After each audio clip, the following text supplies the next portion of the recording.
Ya, terima kasih masih bersama kami di iNews Today bersama saya Togi Sinaga dan Aya Novus. Dan pemirsa, ini Gubernur Jawa Barat Deddy Mulyadi dilaporkan ke Barreskrim oleh salah satu orang tua siswa terkait program pendidikan karakter ala militer. Menanggapi hal tersebut, pemirsa, Deddy Mulyadi menyebut laporan kepolisian merupakan hak setiap orang.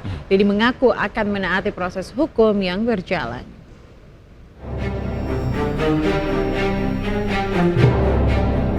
Gubernur Jawa Barat Deddy Mulyadi dilaporkan ke Barreskrim oleh salah satu orang tua siswa terkait program pendidikan karakter ala militer.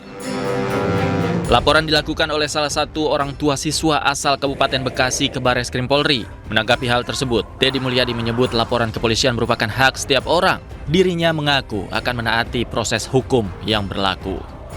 Kemarin lulusan dari Depok sudah diwisuda, kan? Kemudian kita beberapa daerah juga akan melaksanakan hal yang sama karena terbukti daerah yang tidak melaksanakan tawurannya pasti masih ada, yang mabuknya masih banyak. Daerah yang sudah melaksanakan grafiknya makin menurun. Pak, terhadap laporan ke Bapak ke Barreskrim seperti apa, Pak? Terkait dengan program itu, Pak. Gimana? Laporan ke Barreskrim siswa, Pak. Sebagai warga negara kita akan tahan asas. Selain itu, menurut Deddy Mulyadi, program pendidikan karakter yang diinisiasi olehnya kini justru diikuti oleh daerah-daerah lain untuk mengurangi angka tawuran antar pelajar. Dari Bandung, Jawa Barat, Billy Maulana, iNews melaporkan. Ya, sebelumnya pemirsa, 45 siswa SMA SMK bermasalah dari Kabupaten Purwakarta, Subang dan juga Karawang Senin lalu diberangkatkan ke Rindam 3 Silewangi, Bandung, Jawa Barat. Ya, pendidikan karakter gelombang kedua ini merupakan siswa dengan berbagai latar belakang kasus.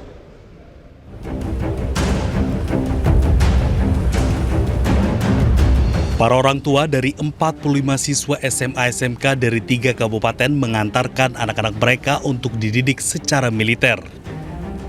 Mereka diberangkatkan ke Rindam 3 Siliwangi di Bandung untuk mengikuti pendidikan berkarakter. Para orang tua mengaku bahagia sekaligus sedih saat anaknya mengikuti pendidikan karakter di barak militer. Mereka bahagia anaknya akan lebih baik setelah mengikuti pendidikan ini dan sedihnya harus berpisah sekitar 3 pekan. Karena emosi ya, anak susah pisan. Tapi pas berangkat mah rada berat oke. Tapi mudah-mudahan ada perubahan setelah program yang dilaksanakan Pak Gubernur. Para siswa bermasalah yang menjalani pendidikan di Rindam hari ini merupakan dari berbagai latar belakang kasus sehingga diperlukan perhatian khusus. Banyak banget, ini hasil seleksi. Jadi yang minat ratusan. Yang minat yang ngadu lewat sekolah, yang juga lewat dinas pendidikan, banyak sekali. Tapi kan kita harus seleksi, kita harus tanya dulu sekolahnya masih sanggup atau enggak, terus juga orang tuanya masih sanggup atau enggak. Nah, udah mereka misalnya sudah tidak ada kesanggupan, siswanya kita konseling dulu. Nah, kalau sini sudah dinyatakan memang dia layak nanti dibina anak-anak istimewa ini di barak militer baru. Gelombang kedua pendidikan karakter siswa bermasalah dilepas oleh Bupati Purwakarta Saiful Bahri bin Zain. Ke-45 siswa tersebut akan menjalani masa pendidikan di Rindam 3 Siliwangi berjenjang 14 hingga 20 hari ke depan. Dari Purwakarta, Jawa Barat, Irwan, iNews melaporkan. Ya, pemirsa, pemerintah Provinsi Jakarta akan mengenakan denda kepada warga yang kedapatan merokok sembarangan. Ya, tak tanggung-tanggung, pemirsa, denda yang dikenakan ini mencapai Rp250.000. Wow.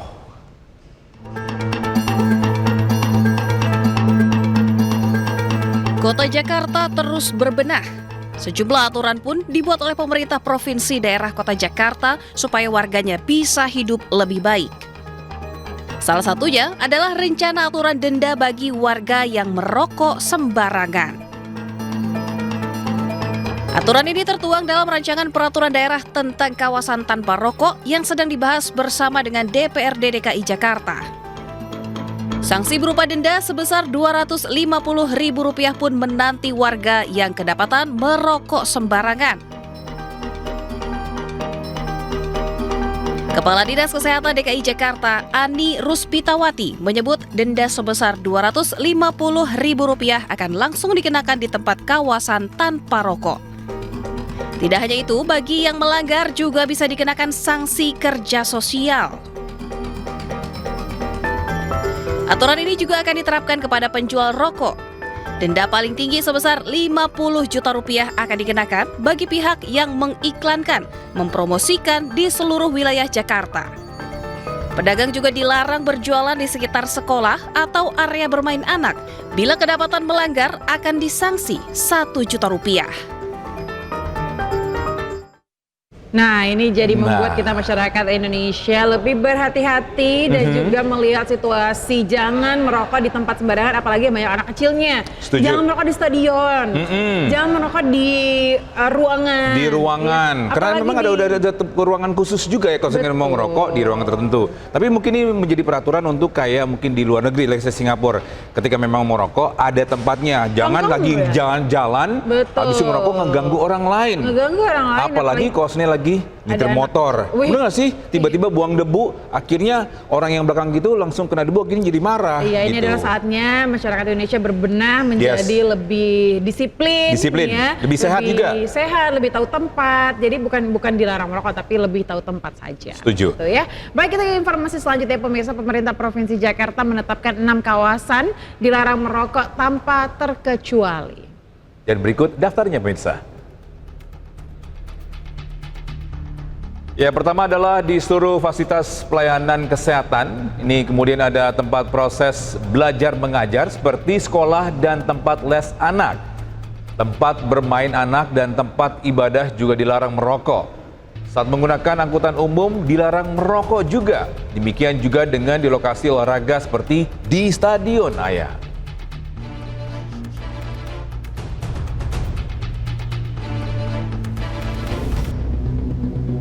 Ya, sementara ada 4 kawasan yang diperbolehkan merokok, tapi harus di ruangan khusus, pemirsa, di mana kawasan ini adalah tempat kerja, tempat umum, ruang publik terpadu, hingga tempat dengan izin keramaian.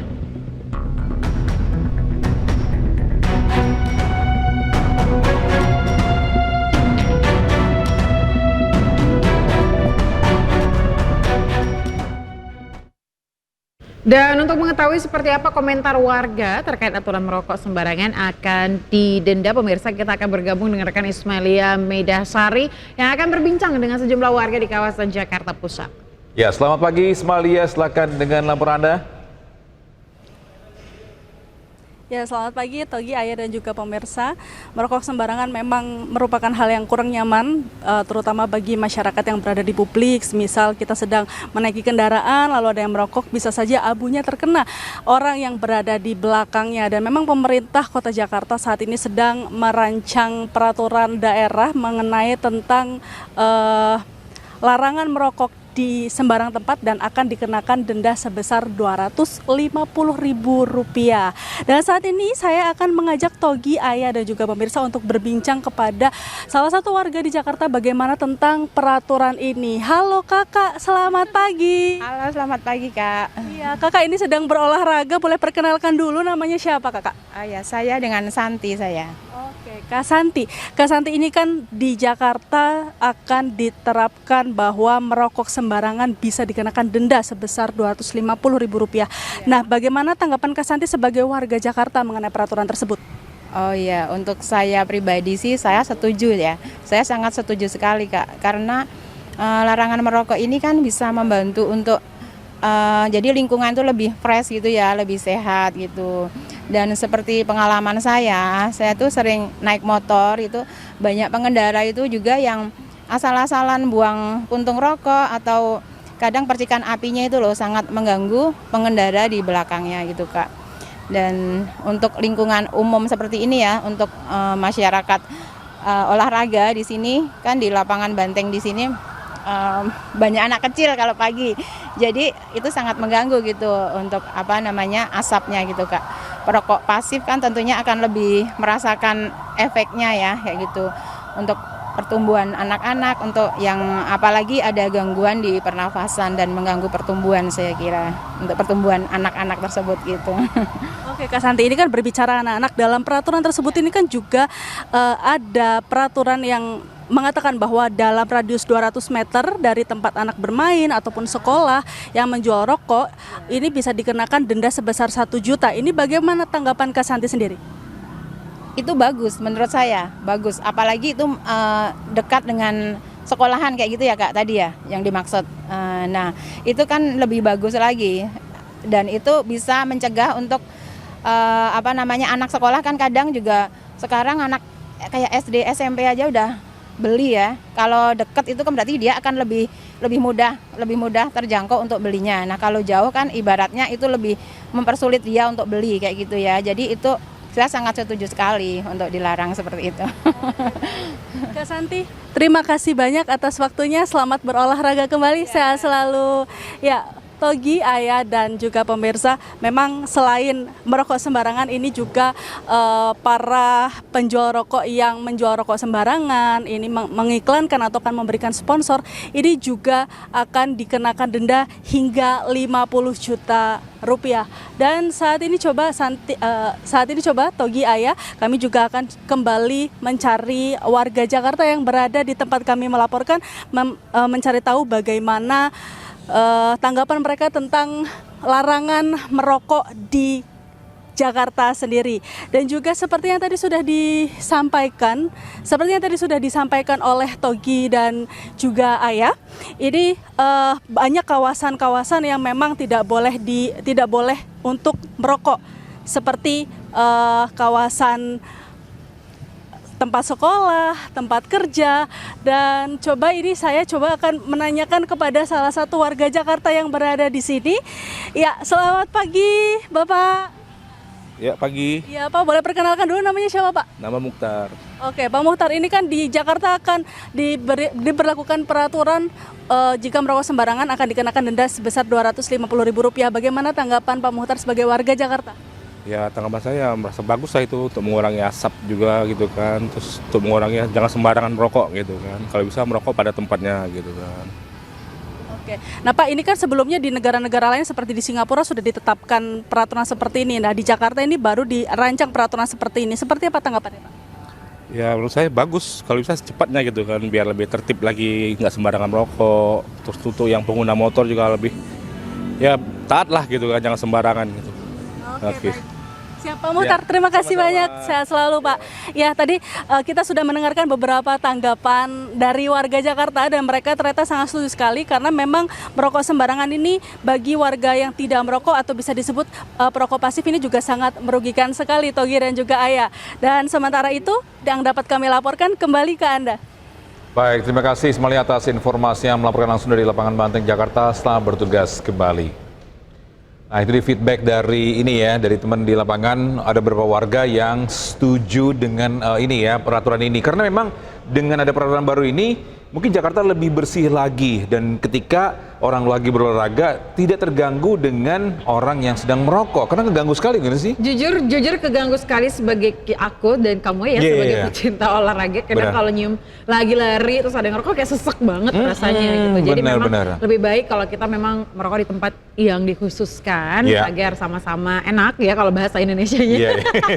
Kalau kita orang Medan sama-sama enak gitu ya. Dan juga itu lagi-lagi kesehatan dan juga kebersihan gitu. Apalagi tadi disebutkan juga salah satu tempat yang mungkin akan menjadi tempat yang dilarang adalah tempat olahraga, stadion apalagi kan kamu sering banget tuh pergi olahraga di stadion tuh atau nonton bola. Nah risih sekali ketika lagi nonton bola itu melihat mungkin ada orang yang merokok, ganggu banget ya. Iya kan memang dilarang ya setahu aku ya. Iya. Nah itu mungkin sekali lagi harus dari pihak petugas pun juga harus tegas juga ya. Betul. Ketika ada orang yang melanggar peraturan harus ditegur. Betul sekali. Baik, kita ke informasi lain ya pemirsa. Anggota DPD RI asal Aceh menolak usulan Gubernur Sumatera Utara Bobi Nasution untuk mengelola bersama 4 pulau di Kabupaten Aceh Singkil. Ya, sementara itu Kementerian Dalam Negeri telah menetapkan 4 pulau yang disengketakan tersebut masuk ke dalam wilayah Sumatera Utara.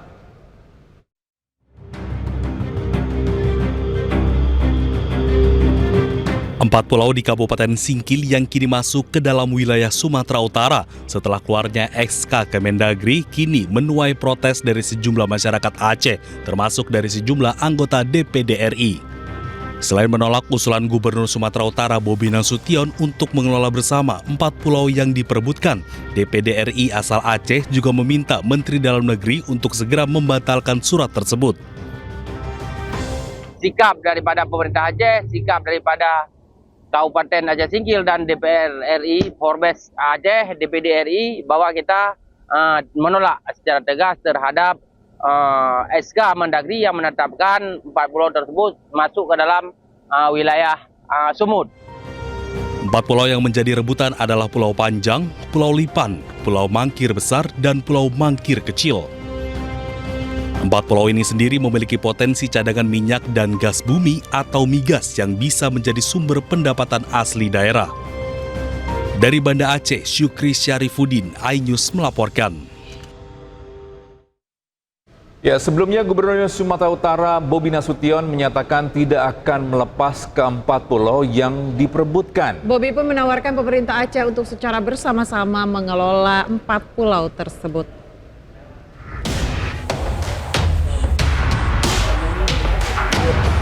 Usai Mendagri memutus 4 pulau Aceh masuk ke wilayah Sumatera Utara, kedua gubernur masing-masing daerah bertemu.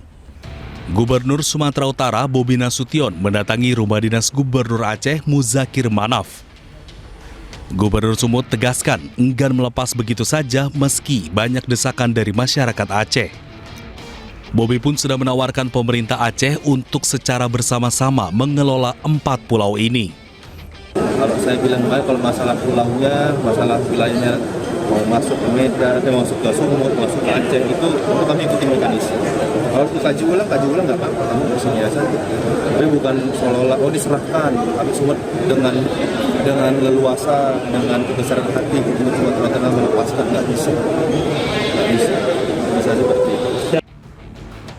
Sebelumnya melalui keputusan Menteri Dalam Negeri, 4 pulau yang menjadi rebutan yakni Pulau Panjang, Pulau Lipan, Pulau Mangkir Besar, dan Pulau Mangkir Kecil dinyatakan masuk dalam wilayah Kabupaten Tapanuli Tengah, Provinsi Sumatera Utara.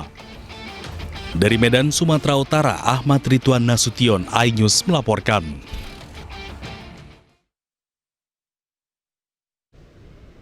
Pemirsa, Presiden Prabowo tegur dan dorong Pas Pampres di acara Indo Defense. Ya, jangan kemana-mana pemirsa, informasi selengkapnya akan kami hadirkan sesaat lagi.